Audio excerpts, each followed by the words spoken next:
The plasma round screamed overhead as Elena sprinted across the scorched battlefield, her boots kicking up ash and debris. The Crick's invasion force had breached the colony's outer defenses, and now it was pure chaos. A desperate scramble to hold the line until reinforcements could arrive. Fall back to secondary positions. Commander Tarek's voice crackled through her helmet comm, barely audible over the thunder of artillery. Elena didn't hesitate. She grabbed her rifle tighter and pivoted toward the evacuation zone, where dozens of civilians, including several Velhari families, were being herded toward the transport ships. The Velhari were a peaceful species, cat-like bipeds who had sought refuge on the human colony after their homeworld had been glassed by the Crick's dominion 6 months prior. That's when she saw them.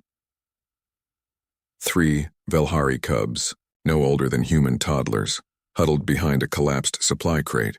Their fur was matted with dirt and fear scent, their large amber eyes wide with terror. They'd been separated from their parents in the chaos. "Damn it," Elena muttered, changing direction mid-stride.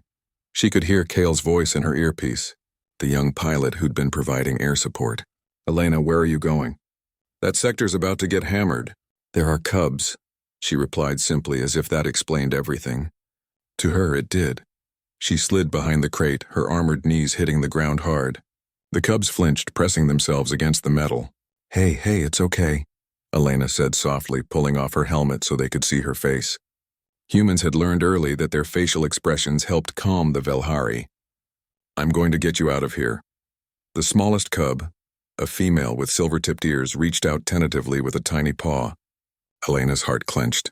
"Elena, you have 30 seconds before the Crick's walkers enter that grid." Kale's voice was urgent now, almost panicked. I know, she said, scooping up 2 of the cubs. The third, slightly older, clung to her leg. "Can you walk, brave one?"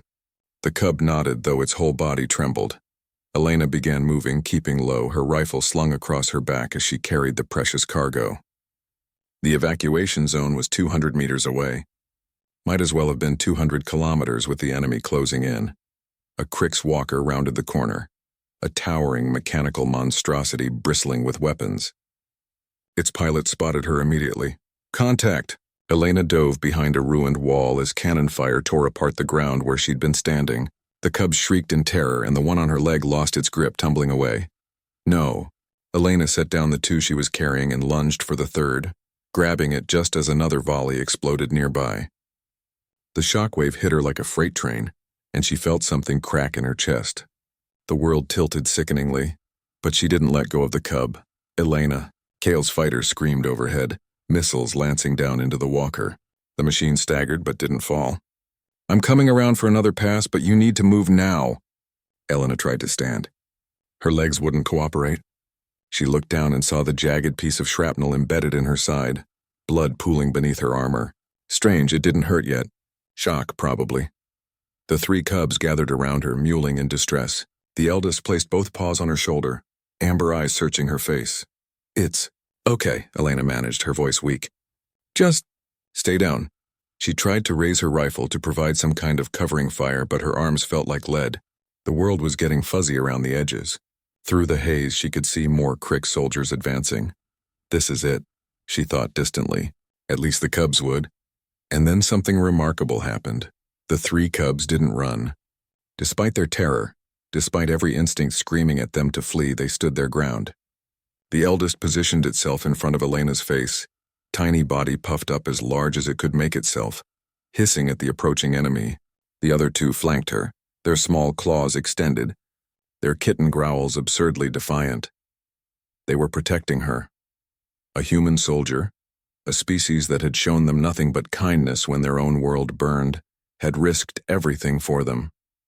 Now they would return that loyalty, even if it meant standing against monsters 10 times their size. No, Elena tried to say, but the words wouldn't come. Darkness crept into her vision. Kale's fighter made another pass, buying seconds. More human soldiers were pushing forward now, having seen their comrade fall, but they were still too far away. The Crick soldiers raised their weapons, targeting the human and the cubs. Then the ground shook. Reinforcements had arrived, not human, but Velhari. The colony's refugee population, armed with whatever they could find, came pouring from the evacuation zone. They'd seen the cubs on someone's combat feed. They'd seen the human fall protecting their young. The Velhari might have been peaceful by nature, but they understood debts of honor. Led by Kale's fighter providing close air support and the improvised Velhari militia, the Crick's position collapsed. Within minutes, medics were rushing forward, and the cubs were gently pulled away from Elena's unconscious form, though they struggled and cried, not wanting to leave her. "She's alive," the lead medic announced, working frantically to stabilize her. "Barely, but she's alive." Elena woke 3 days later in the medical bay. Her first sensation was pain, sharp and immediate. Her second was warmth. She looked down to find all 3 cubs curled up on her bed, purring softly. A Velhari adult, their mother, Elena guessed, sat in a chair nearby, tears streaming down her furred face.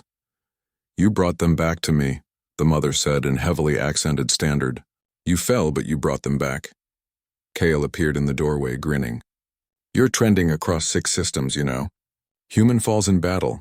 Alien cubs refuse to leave her side. It's a whole thing." Elena managed a weak smile, then winced as it pulled at her injuries. "Are they okay?" "They're perfect," Kale said. "Because of you." The smallest cub, the one with silver-tipped ears, crawled up to Elena's shoulder and nuzzled her cheek. Purring louder, the Velhari mother spoke again, her voice thick with emotion. "We do not forget. My people do not forget. You fell for our children. We stood with you. We will always stand with you." Elena's eyes grew misty. "We're all in this together," she said softly. "Humans, Velhari, everyone fighting the Cricks. That's what humanity means. It's not about species. It's about who we choose to protect." Outside the medical bay, the colony rebuilt. Humans and Velhari worked side by side, their alliance forged not in treaties or politics, but in something far stronger, in a human who wouldn't leave cubs behind, and in cubs who wouldn't leave their protector. The Crick's dominion would learn in time what all of humanity's enemies eventually discovered. Humans didn't just fight for themselves.